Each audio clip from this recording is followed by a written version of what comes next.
Let us open up our Bibles to Isaiah chapter 41 verse 10. It says there, "Fear not, for I am with you." Aren't these comforting words that God is with us? Yet, when trouble comes our way, we get shaken, right? When there's bad news, suddenly we receive bad news either from the doctor or advocate or from our family members. We get shaken by those bad news, right? Or let's say you have been diagnosed with a sickness that's going to be with you all your life. You get troubled by it. And if you've got a financial crisis that's come upon your family, again you get shaken. Many a times when these problems or when these circumstances come upon us, our entire focus, our entire life begins to be centered around these problems. But I want to tell you, prophetically I'm speaking it over your life.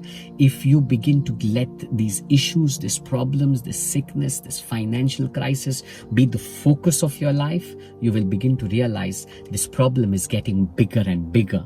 And you feel smaller and smaller, and you will feel that you are not able to come out of it. You will not be able to conquer it.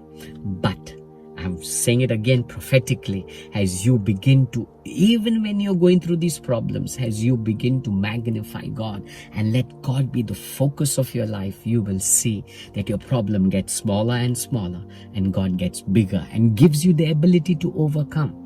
And why should I focus on the Lord rather than on my problems? Because I know that God is with me. When you read Psalms 23, the psalmist there declares, even though I walk through the valley of the shadow of death. Come on, he's speaking about going through a difficult moment. He's maybe facing death. Maybe he's going through a valley that doesn't seem to be ending. But he says, I shall not be afraid. But why? Why should I not be afraid? For God is with me. That assurance that he had, that God with me made the difference. That's why his focus was not the valley. His focus was not the death ahead. His focus was God. And that's why we see the very next verses.